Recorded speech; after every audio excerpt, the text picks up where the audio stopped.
Our Byron Township Historical Society invites you to go back to an unhurried time of buggies, wagons, and unpaved streets. Let's start with the town hall.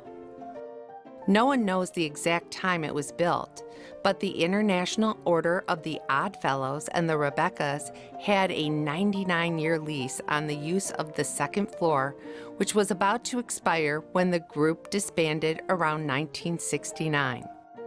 This would indicate that it was erected at about 1869. History tells us that in 1836, there were only 2 townships in all of Kent County. Kent Township was north of the Grand River. The township south of the river was called Byron. The first Byron Town Hall meeting was held that year in Granville, in March of 1848. This large township was split. The north part became Wyoming, and the south part retained the name Byron. Nathan Boynton, the first settler in Byron Township, came in the summer of 1835 and bought land on Section 5 near the banks of the Rush Creek. His log cabin was the first one built. Nathan's brothers, William and Jerry, soon settled near him. These and other early settlers came through Granville and one by one moved into the area around Ivan Rest and 68th Street. One of our early settlers was Isaac Milton Weingar. He was born in Herkimer County, New York. In 1845, when he was a lad of 6, his father traveled on the Erie Canal to Buffalo and then in a flatboat to Detroit. There he bought a ticket which read, "As far as the train goes." This brought him as far as Marshall on the first train to come into that town. There he hired a team of oxen and a cart to bring him on to Grand Rapids. He purchased property in Byron Township, and a year later he returned to New York and brought his family out to this wilderness. Several villages sprang up within the township in the next few years. Cody's Mills, now Corinth, was a settlement in the southeast corner of the township. The completion of the plank road from Kalamazoo to Grand Rapids in 1854 contributed greatly to the influx of pioneers. Stage traffic with the passage of 6 to 8 coaches a day was common. Farther down the plank road, in the northeast corner, others settled Cutlerville. There was a toll gate there which charged 1 cent per horse for each mile of the road used. Other towns sprang up along the railroads. On the Grand Rapids in Indiana were Carlisle to the north and Ross Station to the south. Over the Lakeshore in Michigan Southern were North Byron, also known as Scudderville, and Byron Center in the center of the township. One other town, North Door, a settlement of Germans, was located on the southwest side of the township. An interesting find was made in 1887. Mr. John Considine, who owned a farm on 76th Street, east of Byron Road by the railroad, found tusks of a mastodon or a mammoth. The fragments were 4 feet long, 8 inches in diameter, curved and weighed from 25 to 35 pounds each. The village of Byron Center was platted in 1872 for Samuel Smith Towner, and the first edition was made for Laura Belden 2 years later. This 1907 map located some of the buildings which were already in business. Next to the railroad is the hotel and the railroad depot. On the railroad siding is the pickle station, grain mill, and the sawmill. The Methodist Church, Seventh-day Adventist Church, Town Hall, Holland Church, Grand Army of the Republic, and the school are also in the Towner Plat. On the north side of town, in the Belden addition, are the creamery and the post office. The Towner family was very influential in the history of Byron Center.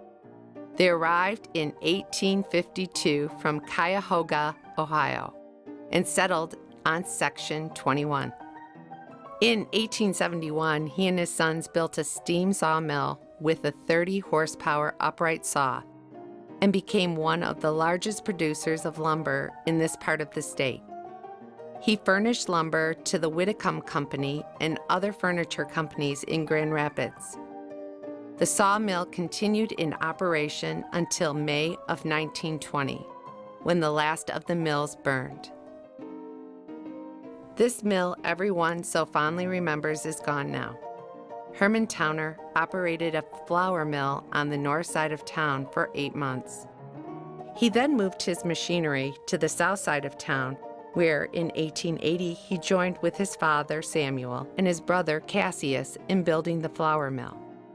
It had 4 sets of burr stones. They manufactured their own brand of flour for the Grand Rapids market. The Byron Center Grain and Fuel Company. The mill passed through the hands of several owners over the years. From 1917 to about 1922, it was known as the Byron Center Grain and Fuel Company. Note the spelling of Byron Center. This is John Christian and his dray wagon. Earl Peasley is the other man. A dray wagon is a strong wagon without permanent sides, used for carrying heavy loads. These are men working to build roads. In the early days, pioneers were allowed to work on the roads to gain credit on their tax bills. They were allowed $1 per man and $1 per team for each day worked. The man in charge of the work was called a pathmaster. There were 4 pathmasters in the township, and these were elected positions. Residents eagerly hailed the arrival of the Lakeshore and Michigan Southern Railroad in March of 1869. Free rides to Grand Rapids and back were given on the railroad's first run through town. Towns often enticed railroads to establish a depot by donating a site for it. Byron Center was no different. We have preserved a document signed March 20th, 1869 by persons pledging money to purchase a depot site. The first station agent was Chester J. Carroll, followed by A.J. Reynolds.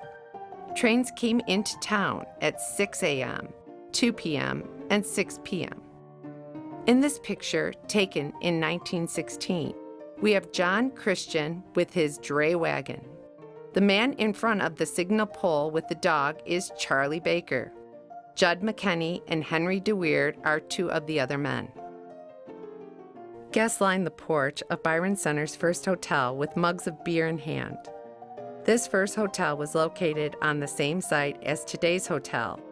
It was built in 1872 by the Wedgwood brothers. It is not known whether they operated it or if it was built for someone else. 3 years later, it was managed by Joseph J. Corey. 5 years later, Chester Carroll, the station agent, exchanged his house on Main Street for the hotel. There was a saloon and a dining room on the main floor and rooms to accommodate 16 guests. A livery stable was in the rear.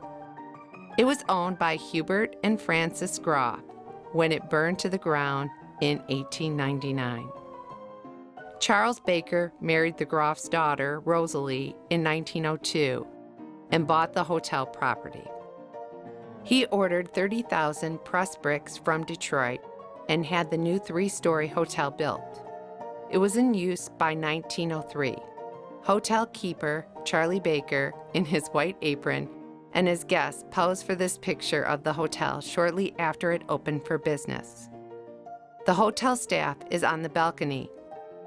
The west side of the main floor was a saloon. The east side was a waiting room for railroad passengers. Hotel carriages took them to meet the train at the depot. The second floor had rooms for guests and the family living quarters. Mrs. Baker used the third floor as a drying room for the enormous laundry that went with the hotel keeping. The livery stable can be seen in the rear. The first post office in Byron Township, known as the Buck Creek Post Office, was established in 1856 at Hardy's Corners, 92nd and Homrich.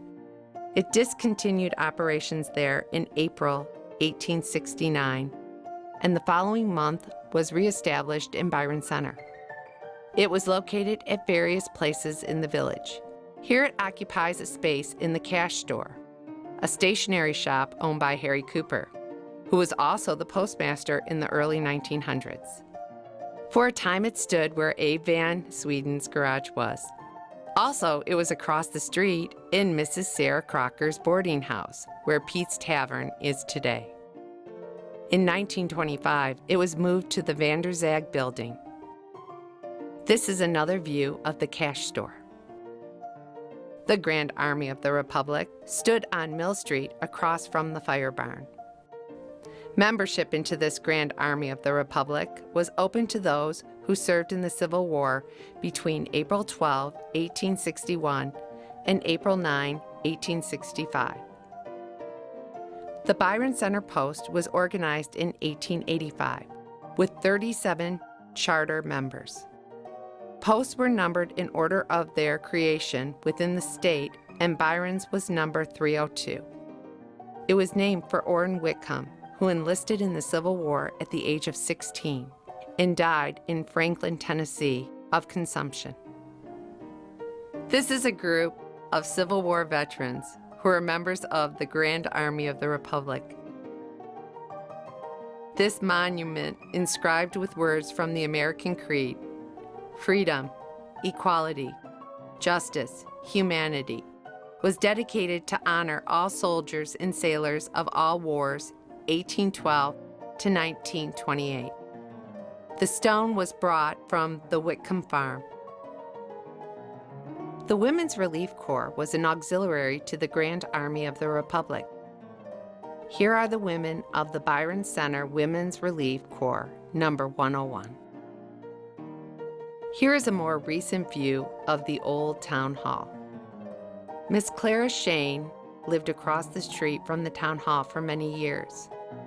She told us the original front steps were imprinted with Byron Center's distance above sea level and the fact that the town hall was in the exact center of the township.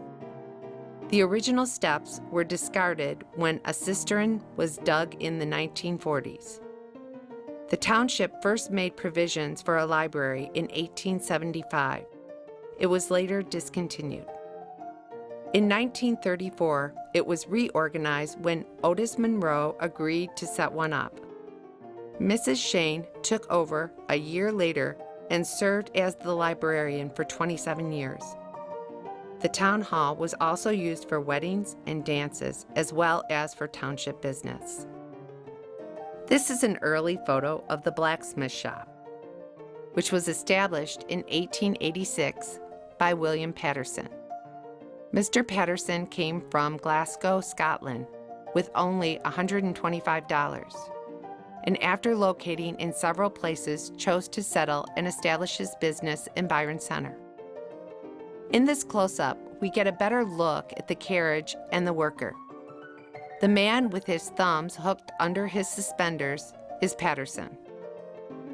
After Patterson quit the blacksmithing trade, it was taken over by Len and Abe Aronson.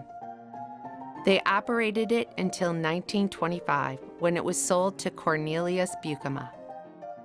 Welding was done, horses shod, mower blades ground, plow points sharpened, and other repair necessary to farming. But as the use of horses declined, so did blacksmithing, and the building was torn down. Looking east on Main Street, in a very early day, we see no hustle and bustle of a busy little town. On the right, the white building is the Narragain drugstore. Owen Narragain had purchased a blacksmith shop and 2 lots on Main Street in 1872. They built the house and a general store on one lot and an agricultural warehouse on the other. Citizens Telephone Company, located in the rear of the store, in 1903. At the age of 12, Benjamin F. Narragain, Owen's son, tried to join the Union Army as a drummer, but after staying in camp one night, he was hauled back home and soundly whipped for running away. Here, too, Ralph Young tells that the men of the town would gather around the stove to visit each morning. As a boy, he would come in and listen to their tales. One morning, one of the men declared that someday men would drive into Grand Rapids each day to work and come home at night to sleep. With that, all of the men scoffed and walked out. On the darker building on the right, the sign against the front of the building bears the name of P.B. Sharp. The sign extending out carries the name S.H. Metcalf. Sharp's store sold dry goods, groceries, and provisions, and was the headquarters for Bell Telephone, according to the Professional Directory of Kent County, 1896. Mr. Metcalf came out from Grand Rapids and performed funeral services. Still looking east on Main Street, on the north side, is Holloman and DeWeer General Store, later Vanderzag's. Beyond the store is a smaller building with its meat market sign. Another view of the same buildings. This picture was taken between 1912 and 1916. Early one morning in the 20s, the town was aroused to the shouts of "Fire! Fire!" Bucket brigades were organized.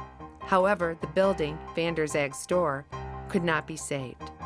A fire engine came from Grand Rapids because our town had not yet organized a fire department. This picture was taken from the rear of the building. The Bermania Implement Store was built in 1912. The store sold implements, cream separators, buggies, and similar items for the rural community.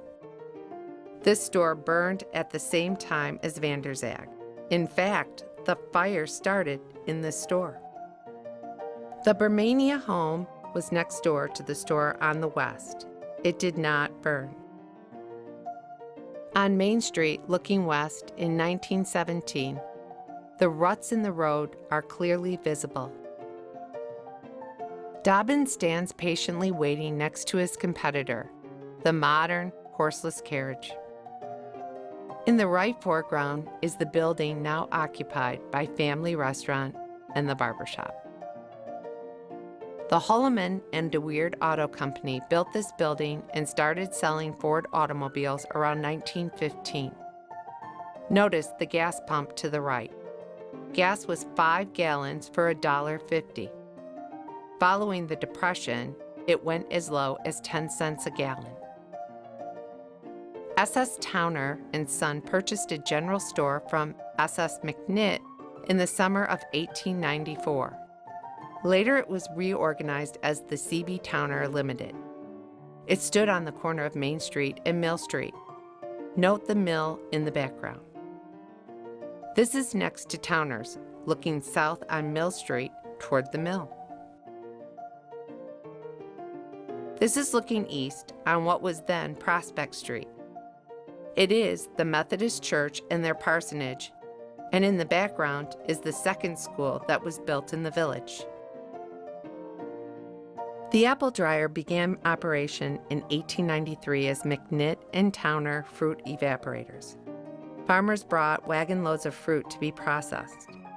The apples were sliced, dried, and placed in large containers. They were bought by stores and sold in bulk to customers who used them for sauce, pies, and pastries. About 1902, the building was destroyed by fire. This house stands on Sherwood Street. The people are Grandma Rumelt, Anna Warner, Louise, Emma, Jessie, and Ruby Marius. Mornings were busy at the Byron Center Creamery as horse-drawn wagons line up with their full milk cans. Farmers bought whole milk to be separated. The cream was made into butter, which was taken to the markets in Grand Rapids, and the skim milk was taken back home. The creamery first appeared on the tax rolls and in the business directory of 1896. After the farmers sold their milk to dairies in Grand Rapids, the creamery was closed. The building was torn down in 1945. The first school built in Byron Center stood where Strue's barn was later built on Freeland Avenue. This second school was built in the late 1800s when the first one was no longer usable. It was built as a one-story building, and later the second story was added. Note the line where the original roof was. Grades 1 through 10 were taught in this school. This school, built on Byron Center Avenue, was completed in 1915. Classes from 1 through 12 were held there, and after only 2 years, it was destroyed by fire during the Christmas vacation. A new school, just like the one that burned, was built the following year. This is the Barney School.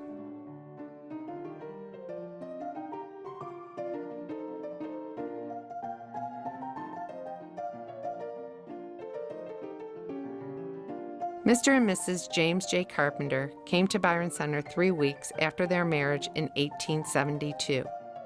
They lived for 7 years in a 2-room log cabin. During the first year, there were no churches, and the Carpenters attended services in the McKinney School, jolting over the road from the farm in a wagon drawn by a team of oxen. Mrs. Carpenter lived a few months short of 100 years. They then built their house and barns on 92nd Street as a Centennial Farm. The Seventh-day Adventist Church was organized in 1883 with 14 members signing the Articles of Association. It was built on what is now the Reformed Church parking lot. It was disbanded in 1920, and later the building was moved to Moline. The Methodist Church began as a class on the Kelloggsville Circuit. They were meeting as early as 1861 in the home of Noah Crocker and later at McKinney School. After worshiping in the school for several years, the church formally organized in 1871. A church building was started in 1872 with the donation of lumber and labor, keeping the cost at about $2,500. The church was dedicated in March 1873. For many years, the school graduation services were held at this church, as the other churches used the Dutch language and could not be understood by many. This is a Sunday school class in about 1915. Note the fashions and the elaborate carving at the ends of the pews. The church remains nearly the same today. People of Dutch ancestry began moving into the township in 1862. Sunday worship was conducted in the homes of the settlers, and some went to Cutlerville so that they could worship in a church building. In 1902, it was agreed to organize a Christian Reformed church. Because the Seventh-day Adventist Church worshiped on Saturday, their church was used by the Christian Reform group on Sunday with a rental charge of 75 cents per week being paid. A parcel of land was bought from the Towner Company for $75, and a horse barn, 24 by 60 feet, was built on it. Later, they built the church building. Families with a Reformed church background began to hold meetings in 1910. They also used the church building of the Adventists, and by May of that year, the Reformed congregation was organized. The corner lots on which the church stands were bought for $500, and by May of that year, the Reformed congregation was organized. Because many members came to church on horseback or by horse and buggy, a horse barn large enough for 40 horses was built first. The parsonage was ready the following summer, 1911, and after that, the church was finished. In 1953, the church building was purchased by the Second Christian Reformed Church and moved to their site at 76th and Byron Center Avenue. St. Sebastian Church was organized in 1852, and this wood church was built. A number of families from Nassau, Germany, settled in the southwest edge of the township. They were served for a number of years by a priest who journeyed from Grand Rapids. St. Sebastian Church, the new church, was built in 1901. From an unhurried time of buggies, wagons, and unpaved streets, we hope you've enjoyed the history of Byron Center.